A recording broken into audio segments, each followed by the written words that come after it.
student.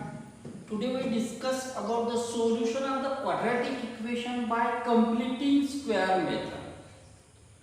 Completing square method हम लोगों को करना है. इसके लिए दो तीन टाइप्स है, दो तीन तरीके से इसको सॉल्व कर सकते हैं. यहाँ मैं फिक्स एक ही मेथड बताऊंगा जिसको बाद उसी मेथड से तुम लोगों को सॉल्व करना है. बुक्स में दो मेथड दिए हैं और एक फिर रेगुलर हमारे क्लासेस होंगे उसमें मैं तुम लोगों को ये सारी चीजें पढ़ाऊंगा. तो इसको सॉल्व करने के लिए सबसे पहले क्या करेंगे हम लोग, कंप्लीटिंग स्क्वायर बनाना है हमको. तो हम क्या करेंगे, ये जो कांस्टेंट है उसको अनदर साइड लेके जाएंगे. पहला काम हमारा 5x² - 6x = -2 उधर जाएगा +2 हो गया. ये पहला काम है कंप्लीटिंग स्क्वायर के लिए.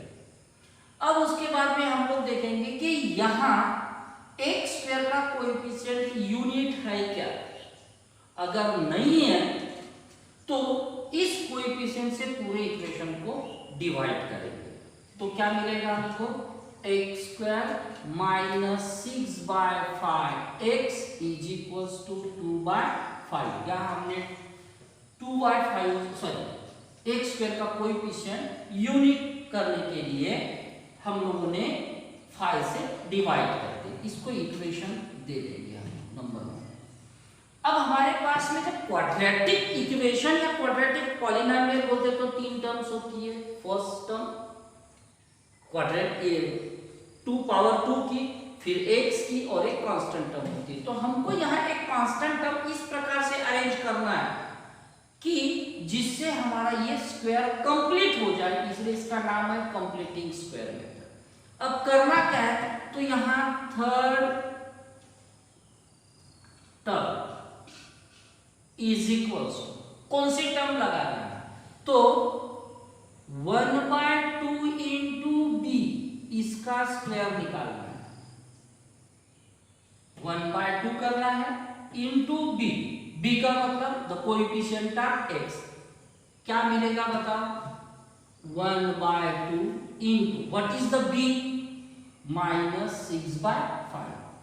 -6/5 ये है हमारा इसका स्क्वायर करना. कितना मिलेगा, नेगेटिव टर्म का तो स्क्वायर पॉजिटिव हो जाएगा. 2 3 जा 6 यानी 3/5 का स्क्वायर यानी ये हो गया 9/25. इसको दोनों तरफ ऐड करना है. Adding 9/25 on both side in equation first. क्या मिलेगा देखो यहीं पर लिखता हूं मैं, x² - 6/5x + 9/25 = यहां हमारे पास है 2/5 इंटू नहीं, यहां होगा +9/25. अब इसको सिंप्लीफाई करेंगे. सिंप्लीफाई करते समय यहां x है, x का स्क्वायर है, x लेंगे, यहां का साइन लेंगे, मिडिल टर्म का ओनली साइन, चाहे वो पॉजिटिव होगा तो पॉजिटिव, नेगेटिव होगा तो नेगेटिव. अब 9/25 किसका स्क्वायर है, तो 3/5 का होल स्क्वायर लगा दिया.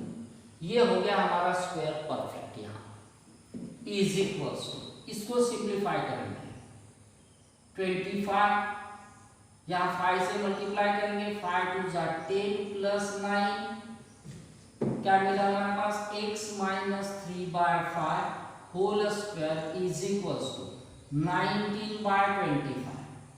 19/25. फिर से right hand side ±√19 whole square लिख सकते हैं. इधर में स्क्वायर लगा के इसको भी स्क्वायर टर्म में बनाएंगे. अब हमारे पास क्या मिला, therefore x - 3/5 = either √19/5 or x - 3/5 = -√19/5. इस टर्म को उस साइड में लेके जाएंगे. x = 3/5 + √19/5 और x = 18/5 माइनस रूट 19/5। देखो आज तक हम लोग इस टर्म को इसके बाद में लिखते थे, यहां थोड़ा सा चेंज कर रहा हूं मैं। इस टर्म को मैंने इधर पहले लिखा, देखो दोनों तरफ। इतना चाहे निगेटिव होगी तो पॉजिटिव जाके लिखेंगे, पॉजिटिव होगी तो निगेटिव लिखेंगे। तो हमारे रूट्स क्या बन गए यहाँ पर अभी? x is equals to 3 plus root 19/5 or x is equals to 3 minus root 19/5, and this method is known as completing square method।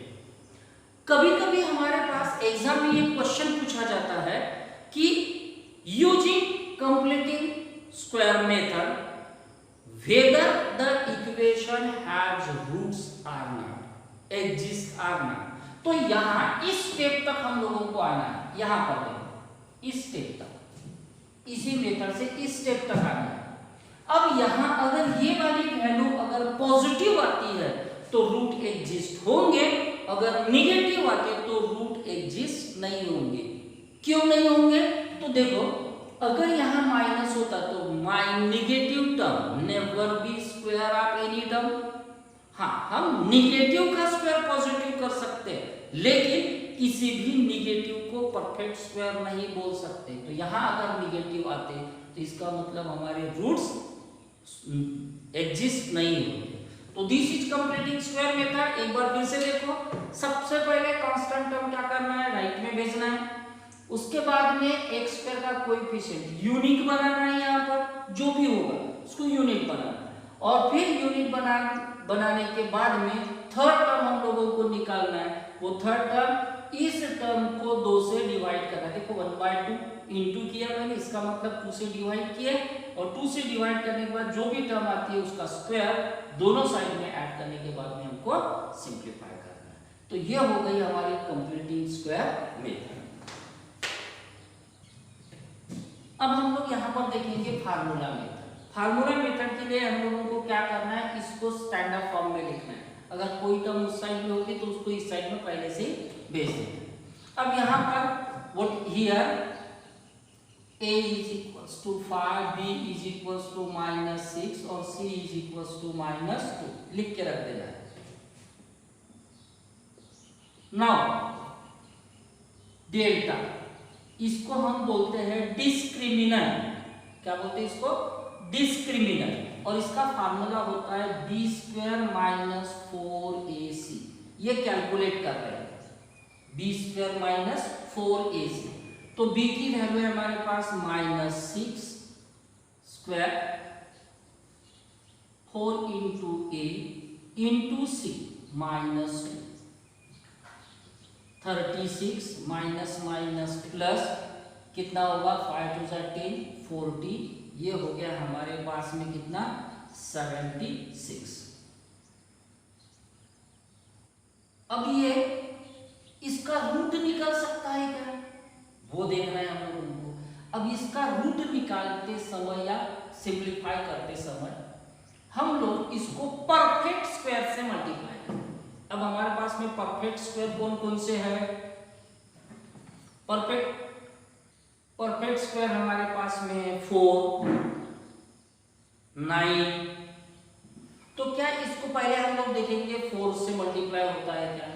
4 से डिवीजन करो क्या मिलेगा, देखो 76 इंटू 4 1 जा 4 3 9 हो गया। इसको ऐसे छोड़ो। अब हमारे पास में फार्मूला मेथड से फार्मूला बनता है इसका solution R x is equals to, formula लिखना है -b plus minus root of b² - 4ac divided by twice. Formula ध्यान में रखो, -b plus minus root of b² - 4ac divided by twice. ये डिवाइड पूरा डिवाइड होना चाहिए।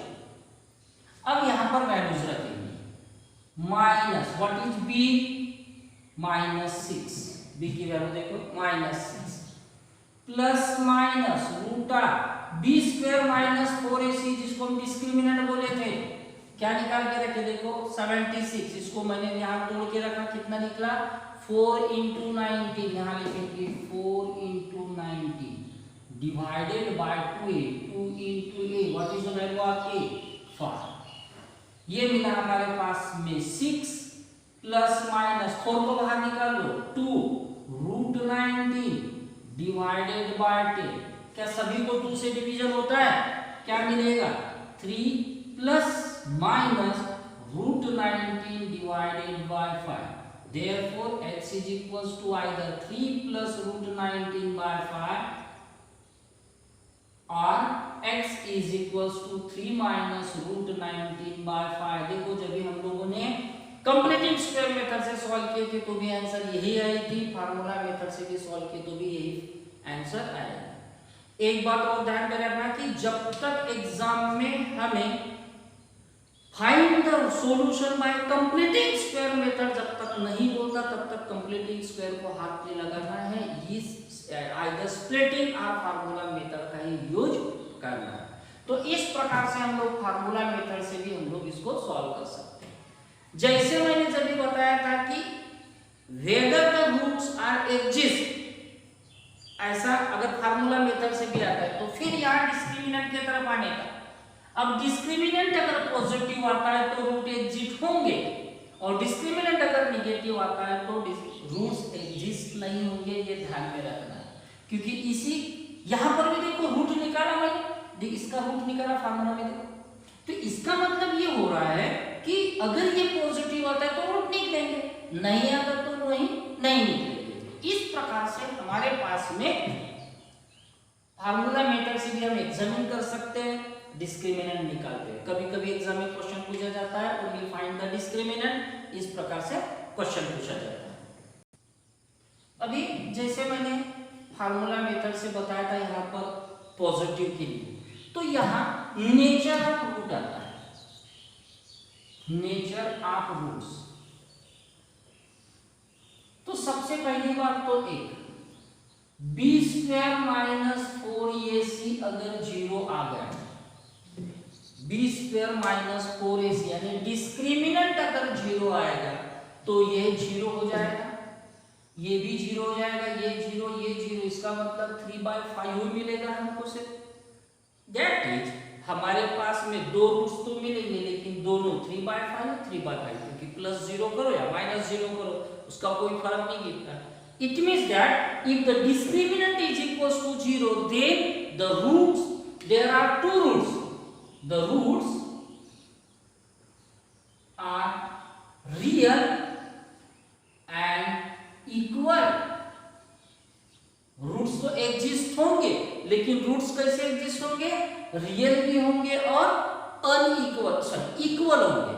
क्यों? तो यहाँ 0 आ गया, यहाँ 0 आ गया, 3 + 0 दैट इज 3/5, 3 - 0/5 मींस 3/5 रियल हो गए और इक्वल भी हो गए। सेकेंडली अगर b² - 4ac is greater than 0 होगा मतलब पॉजिटिव होगा, जैसे भी यहाँ पर आया था पॉजिटिव, तो दो रूट्स मिले लेकिन कैसे मिले?